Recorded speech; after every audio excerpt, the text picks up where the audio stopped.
1977 में वॉयेजर एक नाम के अंतरिक्ष यान ने 1.6 मील की दूरी से पृथ्वी और चांद की एक साथ पहली फोटो खींची। 1979 में यह बृहस्पति ग्रह के चांद आईओ के पास से होकर गुजरा। उसने खोज की कि आईओ की सतह पर ज्वालामुखी फूटते रहते हैं। 1980 में वॉयेजर एक शनि ग्रह के पास से निकला। 2012 में वॉयेजर एक हमारे सौर मंडल से बाहर निकलकर गहरे अंतरिक्ष में चला गया। उसी समय पृथ्वी पर अमेरिकी सैनिकों की एक टीम खतरनाक युद्ध मिशन पर थी।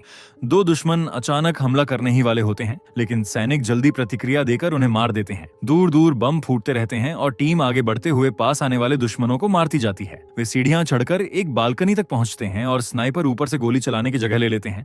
बाकी सैनिक इमारत के अंदर जाकर हर दुश्मन को ढूंढते हैं। कई दुश्मन लगातार मारे जाते हैं जब तक पूरी इमारत साफ नहीं हो जाती। फिर टीम सड़क पर आती है। दुश्मनों से लड़ते हुए ऊपर उड़ते जेट विमान देखती है। दुर्भाग्य से मोड़ लेते ही उन्हें दुश्मनों की पूरी टुकड़ी सामने मिल जाती है। पूरी टीम हमला करने के लिए दौड़ती है और भयंकर गोलीबारी शुरू हो जाती है। वे चाहे जितने दुश्मन मारें, संख्या इतनी ज्यादा है कि जीतना संभव नहीं लगता। वे पीछे हटने का निर्णय लेते हैं। पीछे हटते समय एक सैनिक घायल हो जाता है और रोडी उसे उठाकर ले जाता है। दौड़ते हुए भी वे गोली चलाते रहते हैं, छिपते हैं और दुश्मनों को मारते रहते हैं।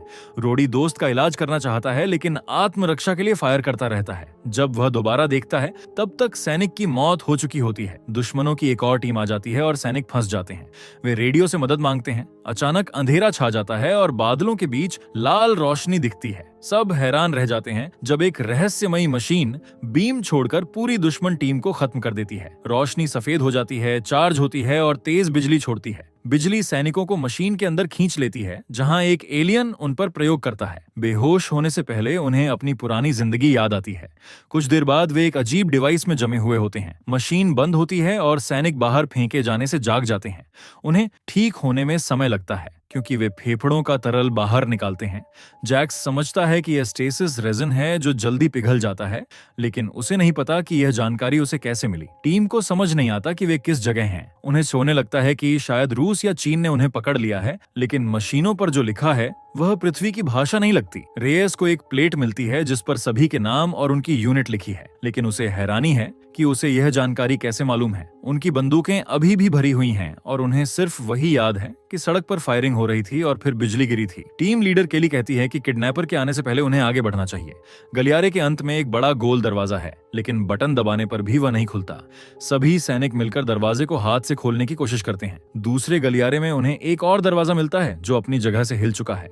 रोडी दीवार पर वेंट देखता है और रेयस को अंदर देखने भेजता है। रेयस मुंह में लाइट पकड़कर वेंट में रेंगता है। कई रास्ते दिखते हैं और वह रोशनी वाले रास्ते को चुनता है। अंत में उसे दूसरा हैच मिलता है और वह दूसरी तरफ बाहर निकल आता है। टीम को बताने के बाद बाकी सैनिक भी वेंट से आते हैं। दरवाजे पर जले हुए और टकराने के निशान हैं, जैसे कोई जबरदस्ती अंदर घुसना चाहता था। जगह भूल भुलैया जैसी है और नैश को लगता है कि यह कोई छुपी हुई अंडरवाटर जेल है। अचानक अजीब आवाजें आती हैं और वे आगे देखने जाते हैं। दीवार पर लगा क्लैंप बताता है कि बिजली फेल हो चुकी है। इसका मतलब है कि सिस्टम बंद हो रहा था, इसलिए मशीन रुकी और उन्हें छोड़ दिया गया। अगले कमरे में जमीन पर घना कोहरा फैला है। रिया के चेहरे पर खून गिरता है और ऊपर देखने पर उसे कई लटकी हुई लाशें दिखती हैं। केली गिब्स और रेयस को दूसरे कमरे में ले जाती है, जहां एक और लाश टेबल के ऊपर लटकी है। वहां रॉबी नाम की एक औरत बंधी हुई है जो जागती है और अजीब भाषा बोलती है। सैनिक लीवर खींचकर उसे छुड़ाते हैं। तभी एक एलियन गिब्स पर हमला करता है और उसे दूर फेंक देता है। दूसरे कमरे में नैश को एक अनोखा हथियार मिलता है। उन्हें शोर सुनाई देता है और वे फायरिंग करते हुए मदद के लिए दौड़ते हैं। आम गोलियां असर नहीं करती और एलियन तीनों को एक झटके में गिरा देता है। एली उस एलियन पर गोली चलाने की कोशिश करता है। एलियन बहुत तेजी से एली से उसका हथियार छीन लेता है और उसकी गर्दन पकड़कर उसे एक पल तक घूर कर देखता है और फिर उसे दूर फेंक देता है। उसी समय जब एलियन जैक्स पर हमला करता है, तब नैश वह अजीब हथियार रोडी को देता है, जो अंत में उसे चालू करने में सफल हो जाती है और अपने दुश्मन पर गोली चलाकर उसे नीचे गिरा देती है। सैनिकों को ऐसा लगता है कि एलियन मर गया है और वे पास जाकर देखते हैं। तभी एलियन जोर से दहाड़ता है। सभी लोग चौंक जाते हैं जब रॉबी बीच में आकर सही निशाना लगाकर उसे पूरी तरह मार देती है। इसके बाद रॉबी कुछ ऐसा कहती है जिसे बाकी लोग समझ नहीं पाते और वह आगे बढ़ जाती है। गिब्स के मरने का एहसास होने पर समूह उसके पीछे जाने लगता है। अगले गलियारे में केली रॉबी को उसकी भाषा में बात करके हैरान कर देती है। पास ही एक और एलियन दिखता है और केली सबको भागने को कहती हुई गोली चलाती है। उस एलियन के पास भी लेजर गन होती है और वह तुरंत गोली चलाकर रवि को गिरा देता है। थोड़ी ही देर देर में उसके पीछे राक्षसों का पूरा समूह दिखाई देता है और वे भी फायरिंग करने लगते हैं। लोग रवि की सहायता करते हैं और जितनी तेजी से हो सके भागते हैं। दोनों ओर से लगातार फायरिंग चलती रहती है। सैनिक अगले गलियारे में छिपने की जगह लेने में सफल हो जाते हैं और जब रॉबी को एक मौका दिखता है तो वह दरवाजा बंद करने के लिए लीवर खींच देती है। केली दरवाजे और दीवार के बीच चाकू अटका देती है और जैक्स से रॉबी के साथ बाहर निकलने का रास्ता खोजने के लिए कहती है। एलियन दरवाजे पर जोर जोर से मारने लगते हैं और सैनिक पीछे हट जाते हैं क्योंकि वे जानते हैं कि दरवाजा ज्यादा देर तक नहीं टिकेगा। जैक्स और रॉबी को तारों से भरा हुआ एक छेद दिखाई देता है और वे उस छेद में चढ़ते रहते हैं जब तक वे एक वेंटिलेशन पाइप तक नहीं पहुंच जाते। रेयस बाकी लोगों से दोनों के पीछे जाने को कहता है और ध्यान भटकाने के लिए खुद पीछे रुक जाता है। जब दरवाजा आखिरकार खुल जाता है तब रेयस पहले एलियन पर गोली चलाकर उसे गिरा देता है, जिससे दरवाजा फिर से बंद हो जाता है। लेकिन फिर भी सभी राक्षस अंदर घुसने में सफल हो जाते हैं और उसके पीछे आने लगते हैं, इसलिए रेयस भी उस छेद की ओर दौड़ता है। जब वह वेंट तक पहुंचता है तब एक एलियन उसका पैर पकड़ लेता है और उसे बाहर खींच लेता है। एक दूसरा राक्षस अंदर झांकता है और रोडी तुरंत गोली मारकर उसका सिर उड़ा देता है। टीम आखिरकार बाहर निकलने का रास्ता ढूंढ लेती है और एक कमरे में जाने के लिए कुछ धातु की बीम को धक्का देती है। यह सुनकर कि रेयस मर चुका है, नैश घबरा जाता है और एलियन से टकराने के बारे में चिल्लाने लगता है। केली उसे शांत करती है और फिर रोडी से पूछती है कि उसे लेजर गन चलाना कैसे आता है, लेकिन रोडी को याद नहीं रहता। जैक्स रॉबी के घाव का इलाज करने की कोशिश करती है, लेकिन रॉबी कसम खाकर कहती है कि वह ठीक है। उसकी बातों का अनुवाद केली करता है, जिसे खुद नहीं पता कि उसे रूसी भाषा क्यों समझ आ रही है। वह उससे सवाल पूछने की कोशिश करता है और रॉबी उन लोगों को स्लीपर्स कहती है और फिर पक्का करती है कि राक्षस असल में एलियन है। ये बात समझाने के बाद कि वे एक अंतरिक्ष यान पर हैं। रॉबी बताती है कि उसे अंग्रेजी आती है और टीम से कहती है कि सभी को किसी सुरक्षित जगह पर जाना चाहिए। नैश लगातार घबराया रहता है और रोडी को उसे शांत कराने के लिए धमकी देनी पड़ती है। रवि उन्हें रोकता है और याद दिलाता है कि सभी को आगे बढ़ते रहना चाहिए। इसी दौरान रेयस को एलियंस मार देते हैं, जो एक डिवाइस का उपयोग करके उसकी यादों को देखते हैं और टीम को जो भी जानकारी है वह सब जान लेते हैं। उन यादों में जो उन्होंने देखा, उसके बाद एक एलियन मुड़े हुए दरवाजे तक पहुंचता है और अपने दस्ताने पर लगा डिवाइस चालू करता है। एक गलियारे में रॉबी बताती है कि निशानों वाला एलियन उनका नेता है और उसके साथ दर्जनों राक्षस हैं जो उसकी सहायता कर रहे हैं। वह यह भी बताती है कि दीवारों पर गति पहचानने वाले सेंसर लगे हुए हैं और एलियंस का मकसद खाना ढूंढना है। जब वे अगले कमरे में जाते हैं तो वे अपने आप को एक गहरी खाई के ऊपर बने पुल पर पाते हैं और हजारों रोशनियों से घिरे होते हैं। जैक्स ध्यान से देखती है और पता लगाती है कि वे लाइट बल्ब नहीं है, वे असल में कैप्सूल हैं जिनमें लाशें बंद हैं। रॉबी उन्हें स्लीपर्स कहती हैं और जोर देकर कहती है कि उन्हें आगे बढ़ते रहना चाहिए। वे अगले गलियारे में थोड़ी देर रुकते हैं ताकि केली रॉबी की पट्टी फिर से कर सके। वे लड़ाई से पहले अपनी जिंदगी के बारे में बातें करते हैं और केली बताता है कि वह एक तलाकशुदा पिता है। नैश सोचने लगता है कि कहीं वे जीव एलियन नहीं बल्कि शैतान तो नहीं है और क्या वे बाइबल में बताए गए रैप्चर से गुजर रहे हैं। कुछ ही मिनट बाद टीम को एक ऐसा हैंगर मिलता है जो कंटेनरों से भरा हुआ है। रवि बताता है कि उन कंटेनरों में वे सारी चीजें हैं जो एलियंस पृथ्वी से चुरा कर लाए थे। रोडी को यह बात अजीब लगती है कि एलियंस ने अभी तक हमला नहीं किया है और वह अंदाजा लगाता है कि एलियंस उन्हें चारों तरफ से घेरने की तैयारी कर रहे हैं। केली उसकी बात से सहमत होती है और कहती है कि वे लड़ाई करेंगे। जब रॉबी कहती है कि यह बहुत खराब विचार है, तब केली उसकी बात को अनसुना कर देती है। जैक्स खुद को चारा बनाने के लिए आगे आता है और हॉलवे में जाकर जोर से गाना शुरू कर देता है। एलियंस उसकी आवाज सुनकर उसे खोजने सब कुछ जल्दी हो रहा होता है, लेकिन किस्मत खराब होती है और जैक्स की पीठ में गोली लगती है, जिससे उसकी तुरंत मौत हो जाती है। जैक्स की मौत से नैश बहुत दुखी और गुस्से में आ जाता है। वह चिल्लाता है और बदले में कातिल के सिर में गोली मार देता है। जो 4 लोग बचते हैं वे हैंगर से भागकर एक गलियारे में छिप जाते हैं और तब तक फायरिंग करते रहते हैं जब तक रॉबी को दरवाजा बंद करने का हैंडल नहीं मिल जाता। दूसरी दिशा से भी एलियंस आने लगते हैं, इसलिए टीम दीवार में बने एक हैच के जरिए भाग जाती है। वे एक सुरंग से फिसलते हुए नीचे जाते हैं और एक ऐसे गड्ढे में गिरते हैं जिसमें हड्डियां और सड़ा हुआ मांस भरा होता है।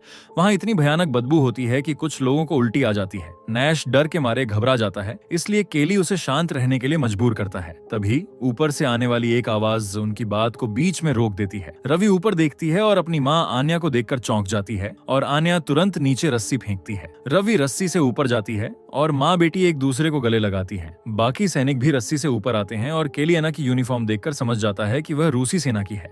आन्या सबको गलियारों से ले जाती है और ध्यान रखती है कि कोई भी दीवार पर लगे सेंसर को न छुए। वो उन्हें जमीन में बने एक हैच तक ले जाती है। वे नीचे बेसमेंट में जाते हैं और एना दरवाजा बंद कर देती है। उस जगह की दीवारें अजीब कलाकृतियों से भरी होती हैं। केली बताता है कि उसकी टीम कैसे जागी थी और एना समझाती है कि यह जगह एक ट्रॉफी रूम थी। वे सभी सिर्फ इसलिए बच गए क्योंकि मशीन खराब हो गई थी। किडनैप होने के बाद से एना को समय का अंदाजा नहीं रहा, लेकिन उसे लगता है कि वह यहाँ 20 से 30 सालों से है। सैनिक समझ जाते हैं कि रवि का जन्म इसी जहाज पर हुआ था। इसके बाद आन्या बताती है कि पहले एक बड़ा हमला हुआ था। उन्हें पता चलता है कि वॉयेजर 1 के पास अच्छे एलियंस को पृथ्वी पर बुलाने का नक्शा था, लेकिन बुरे एलियंस ने उस नक्शे को पा लिया और उसी से हमला किया। सबसे पहले उन्होंने बड़े बड़े सैन्य दिमागों को पकड़ लिया और उनके दिमाग मशीनों से जोड़ दिए। इसका मतलब ये था कि सैनिक कई दशकों तक मशीन में फंसे रहे। जो डरावने सपने सैनिकों ने देखे वे एलियंस द्वारा बनाए गए युद्ध अभ्यास थे। इसी जानकारी से एलियंस ने बहुत जल्दी धरती को नष्ट कर दिया। दिमाग का कनेक्शन दोनों तरफ काम करता था, इसलिए इंसानों ने भी कुछ चीजें सीख ली। आन्या इसे एक तोहफा मानती है। यह जहाज युद्ध में लूटी गई हर चीज एलियंस के ग्रह पर ले जा रहा है। रॉबी के पिता ने रिएक्टर खराब करके मशीनें बंद की थीं। अब एना को सैनिकों की मदद चाहिए। एना दूर से एलियंस की आवाज सुन और समझ सकती है। अगर एलियंस संपर्क कर लेते हैं तो और एलियंस आ जाएंगे, इसलिए उन्हें रोकना जरूरी है। सैनिक थोड़ा आराम करते हैं और अपने परिवारों को याद करते हैं। टीम फैसला करती है कि वे लड़ेंगे और योजना बनाते हैं। रोडी और केली दुश्मनों का ध्यान हटाने का काम लेते हैं। आन्या केली को एक खास दस्ताना देती है जिससे वह शील्ड इस्तेमाल कर सके। टीम अलग अलग हिस्सों में बढ़ जाती है। नैश की टीम मुख्य कमरे में एलियन गार्ड्स को देखती है। केली और रोडी को खून से सना सेंसर मिलता है। हालात बिगड़ने पर केली शील्ड चालू कर देता है। एक एलियन अपने साथी को ढाल बनाकर आगे बढ़ता है। दोनों एक और गलियारे में छिपते हैं और लड़ाई जारी रहती है। रोडी आखिरी ताकत तक लड़ता है। रोडी को जोर से दीवार पर पटक दिया जाता है। इससे पहले एक एलियन बहुत पास आकर उसके चेहरे को ध्यान से देखता है। वही मौका देखकर वह तुरंत 2 ग्रेनेड फेंक देता है। ग्रेनेड फटते हैं और कॉरिडोर में बड़ा विस्फोट होता है, जिससे वह और पास के एलियन मारे जाते हैं। एलियनों की टीम का बाकी हिस्सा मुख्य कमरे तक पहुंच जाता है। इंसान ज्यादा से ज्यादा एलियनों को मारने के लिए फायरिंग शुरू कर देते हैं। शुरुआत में इंसान ठीक ठाक लड़ाई कर लेते हैं, लेकिन परेशानी ये होती है कि ढाल वाले और एलियन आ जाते हैं। आन्या रॉबी से कहती है कि वह वहां से चला जाए और नैश से रॉबी की सुरक्षा करने को कहती है। तभी एक बहुत बड़ा एलियन आता है और आन्या पर गोली चलाने लगता है। रवि डरकर अपनी मां को पुकारती है। नैश को रवि को जबरदस्ती खींच कर ले जाना पड़ता है। तभी वह एना को विस्फोट का डेटोनेटर निकालते देखता है। विस्फोटक चालू हो जाते हैं। धमाका होता है और पूरा कमरा नष्ट हो जाता है। बड़ी मशीन और आसपास के सारे एलियन खत्म हो जाते हैं। कॉरिडोर में नैश और एलियनों को अपनी तरफ आते देखता है। वह रॉबी से कहता है कि वह हच में छिप जाए। इसके बाद वह दौड़ते हुए जोर जोर से चिल्लाने लगता है ताकि एलियन लड़की को छोड़कर उसी के पीछे लग जाए। वह एक ऐसी जगह रुकता है जहां से आगे रास्ता नहीं है और जैक्स की तरह गाना गाने लगता है। नैश पूरी कोशिश करता है कि ज्यादा से ज्यादा एलियन मार सके। वह सोचता है कि क्या उसे भी अपने विस्फोटक चला देने चाहिए, लेकिन वह मरना नहीं चाहता और जिंदा रहने का फैसला करता है। इसीलिए वह दोबारा अपनी गन निकाल लेता है। जब आसपास कोई आवाज नहीं आती तब रॉबी बाहर निकलती है और पास ही एक एलियन देखती है। उधर केली एक कमरे में इंसानों को कैद देखकर चौंक जाता है। वे लोग केली से मदद मांग रहे होते हैं। तभी एक एलियन पीछे से आकर उसे बेहोश कर देता है। बेहोशी में वह अपनी बेटी का सपना देखता है कि उसकी बेटी पृथ्वी पर खुश है, लेकिन सपने में ही एलियन उसे भी पकड़ लेते हैं। जब केली होश में आता है तो वह कैद में होता है। रॉबी पास की सेल में होती है और बताती है कि बाकी लोग मर चुके हैं। एलियन कमरे में आते हैं, केली की गर्दन पकड़ते हैं और उसे दीवार से जोर से टकराते हैं। इसके बाद वे उसे जमीन पर घसीटते हुए कॉरिडोर में ले जाते हैं।